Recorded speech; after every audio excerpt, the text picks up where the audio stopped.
السلام علیکم ورحمۃ اللہ وبرکاتہ۔ سورہ البقرہ آیت نمبر 22۔ اعوذ باللہ من الشیطان الرجیم۔ الذی جعل لکم الارض فراشا والسماء بناء۔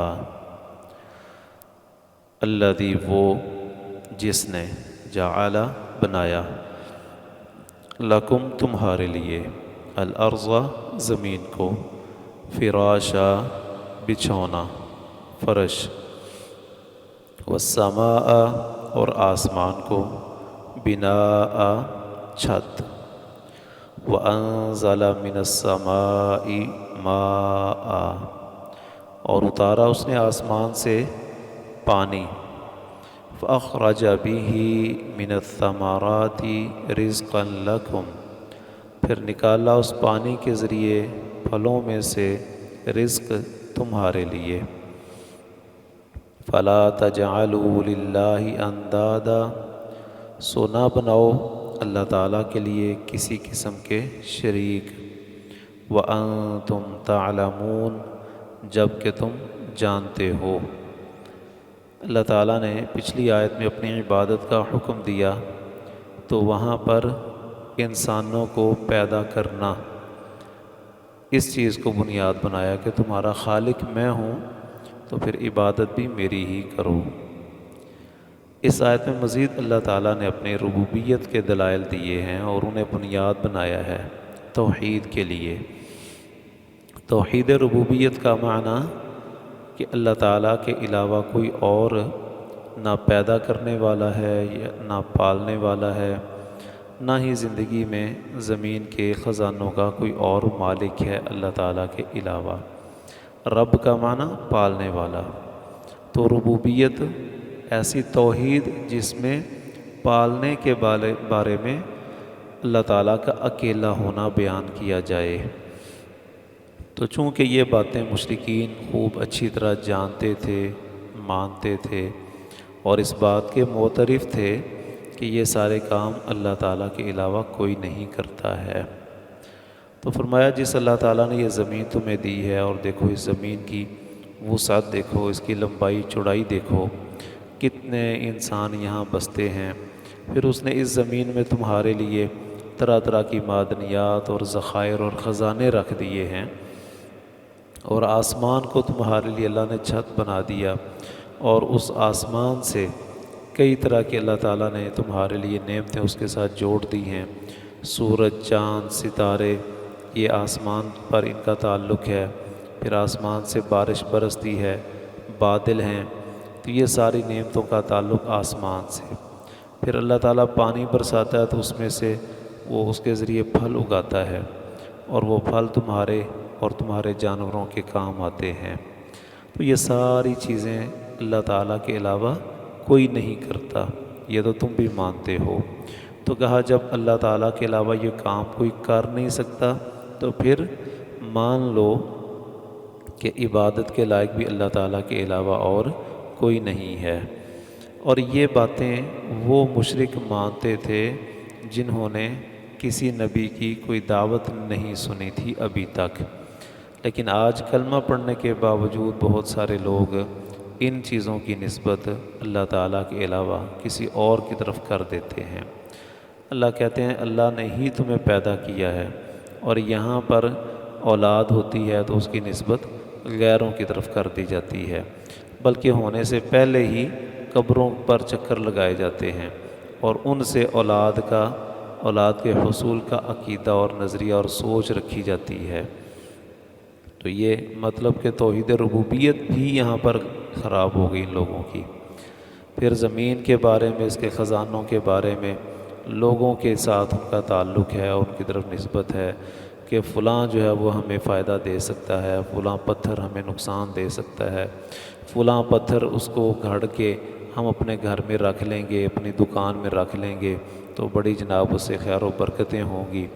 یعنی وہ جو اللہ نے اس زمین کو، اس مخلوق کو لوگوں کے لیے اپنے خاص فضل اور رحمت کے ساتھ مختلف چیزیں اس میں رکھ دی تھیں کہ دنیا کے فوائد اس سے حاصل کرو انہوں نے اپنے روحانی نظریات اور عقیدے کی باتیں اس کے ساتھ جوڑ لیں۔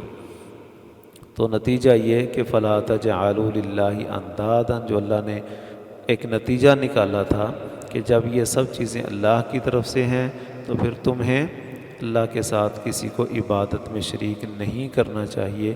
انہوں نے آغاز میں ہی شرک شروع کر دیا۔ پھلوں کے بارے میں بھی ایسا ہی ہے کہ ان باغات میں، ان زمین میں، فصلوں میں عجیب و غریب عقائد اور نظریات ہیں لوگوں کے۔ کوئی تعویذ وہاں پھینک دے گا، کوئی کچھ کر دے گا، کوئی کچھ کر دے گا کہ اس کی برکت سے فصل اچھی ہو جائے گی، اس کی برکت سے کسی کی نظر نہیں لگے گی، اور پتہ نہیں کیا کچھ۔ تو یہ ساری باتیں ہی قرآن کے دیے ہوئے عقیدے کے بالکل منافی ہیں۔ انداد یہ ندن کی جمع ہے، ند کہتے ہیں شریک کو، تو انداد اس کی جمع ہے کہ کسی بھی قسم کے کوئی شریک نہ بناؤ۔ یہ بھی کہ بھئی اللہ تعالیٰ تو ٹھیک ہے اس نے یہ چیزیں پیدا کی ہیں، لیکن اب ان کا تصرف اللہ نے اپنے نیک بندوں کو دے دیا ہے۔ ابدال اللہ تعالیٰ نے مقرر کر دیے ہیں اور ان ابدالوں کو یہ دے دیا سارا کچھ، کتب بھی ہیں، ابدال بھی ہیں، یہ سارے خود ساخت ہیں۔ اللہ تعالیٰ کہتے ہیں ہم نے تو یہ نام آسمان سے اتارے ہی کوئی نہیں، تم نے خود ہی یہ نام بنا لیے ہیں اور ان ناموں کی طرف تم نے کاموں کی نسبت کر دی ہے، جبکہ اس کا حقیقت کے ساتھ کوئی تعلق نہیں ہے۔ وَإِن كُنتُمْ فِي رَيْبٍ مِّمَّا نَزَّلْنَا عَلَىٰ عَبْدِنَا، اور اگر ہو تم کسی بھی قسم کے شک میں اس چیز کے بارے میں جو ہم نے اتاری ہے اپنے بندے پر۔ بالکل آغاز میں فرمایا تھا ذَلِكَ الْكِتَابُ لَا رَيْبَ فِيهِ، اس کتاب کے منزل من اللہ ہونے میں کوئی شک نہیں ہے، اس کتاب کے باعث ہدایت ہونے میں کوئی شک و شبہ نہیں ہے۔ اب فرمایا اگر تمہیں کوئی شک ہے کہ پتہ نہیں یہ آسمان سے اتری بھی ہے کہ نہیں، یا تم سمجھتے ہو کہ نہیں اس نے خود ہی بنا لی ہے، تو پھر فَأْتُوا بِصُورَةٍ مِّن مِّثْلِهِ، لے آؤ کوئی ایک صورت اس جیسی۔ یہ صورت مدنی ہے، مدینہ منورہ میں نازل ہوئی ہجرت کے بعد۔ اس میں اللہ تعالیٰ نے اس چیلنج کو دوبارہ دہرا دیا ہے۔ اس سے پہلے مکہ مکرمہ میں پہلے تو کہا پورے قرآن مجید کے بارے میں، جس طرح سورہ بنی اسرائیل میں ہے قُلْ لَئِنِ اجْتَمَعَتِ الْإِنسُ وَالْجِنُّ عَلَىٰ أَن يَأْتُوا بِمِثْلِ هَٰذَا الْقُرْآنِ لَا يَأْتُونَ بِمِثْلِهِ۔ پھر کہا اچھا قرآن نہ لاؤ تو ام یقولون افتراہ فأتوا بعشر سور مثلہ، 10 صورتیں اس جیسی لے آؤ۔ سورہ ہود میں کہا 10 صورتیں لے آؤ، 114 صورتیں ہیں نا، 104 رہنے دو، صرف 10 لے آؤ۔ پھر اللہ تعالیٰ نے اس میں اور آسانی کر دی، کہا اچھا چلو ایک صورت ہی لے آؤ۔ سورہ یونس میں اللہ تعالیٰ نے کہا ایک صورت لے آؤ، کہاں پورا کر سکتے تھے۔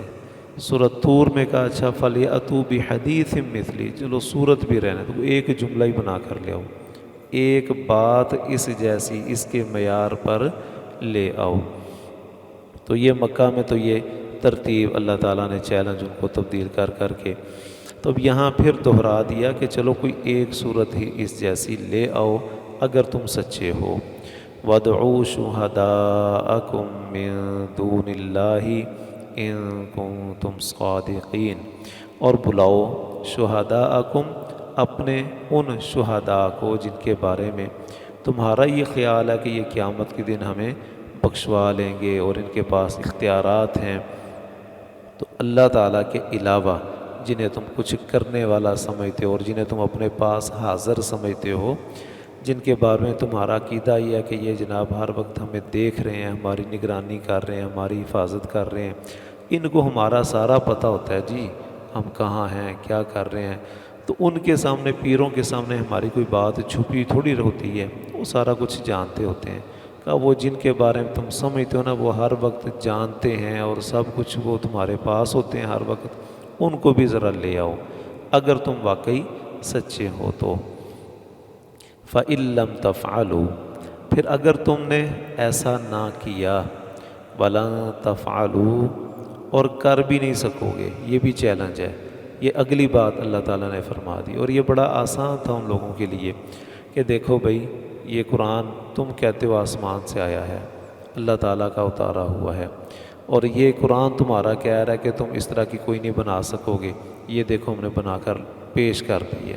تو یہ بڑی آسانی سے اس قرآن کو غلط ثابت کر سکتے تھے اگر واقعی وہ اپنے دعوے میں سچے تھے تو، لیکن اللہ تعالیٰ نے پہلے کہہ دیا لن تفعلوا، تم کر بھی نہیں سکو گے، لگا لو زور جو لگانا ہے، اور وہ کر نہیں سکے۔ تو یہیں سے ہی قرآن کا سچا ہونا، نبی صلی اللہ علیہ وسلم کا سچا ہونا ثابت ہوتا ہے۔ فاتقوا النار التي وقودها الناس والحجارہ، پھر ڈر جاؤ اس آگ سے جس کا ایندھن لوگ ہیں اور پتھر ہیں۔ آگ بجھانے کے لیے مٹی پھینکتے ہیں تو آگ بجھ جاتی ہے، لیکن یہی مٹی کا بنا ہوا انسان کا، اسی کو ہی ہم نے اس کا ایندھن بنا دیا ہے۔ جب ان کو پھینکا جائے گا وہ آگ اور بھڑکنا شروع ہو جائے گی، جس طرح فرمایا نا سب سے پہلے جن لوگوں کے ساتھ جہنم کی آگ بھڑکائی جائے گی وہ انسان ہوں گے، تو جہنم کی آگ بھڑکے گی ان پتھروں کے ساتھ اور لوگوں کے ساتھ۔ وہ پتھر کون سے ہوں گے؟ جن پتھروں کی مورتیاں بنا بنا کے پوجتے رہے، جن کے بت بناتے رہے نا، انکم وما تعبدون من دون اللہ حصب جہنم، تم بھی اور جن کی تم اللہ کے علاوہ پوجا کر رہے ہو یہ سارے کے سارے جہنم کا ایندھن ہوں گے۔ تو وہ پتھر بھی وہاں جلا دیے جائیں گے کہ اگر یہ کچھ کر سکتے ہوتے نا تو یہ آگ میں نہ جل رہے ہوتے۔ اعدت للکافرین، جو آگ تیار کی گئی ہے کافروں کے لیے، تو یہ تیار کی گئی ہے یہ ماضی ہے، گویا کہ جہنم اب اس وقت تیار ہے، موجود ہے، اور اہل سنت کا یہی عقیدہ ہے جنت اور جہنم کے بارے میں کہ یہ موجود ہیں، اس وقت بھی موجود ہیں۔ تو یہ کہا بھی شرک اگر کرو گے اللہ تعالیٰ کی توحید میں خلل ہوگا تو پھر جہنم ہی تمہارا ٹھکانہ ہے۔ اللہ تعالیٰ سمجھنے کی، عمل کرنے کی توفیق عطا فرمائے۔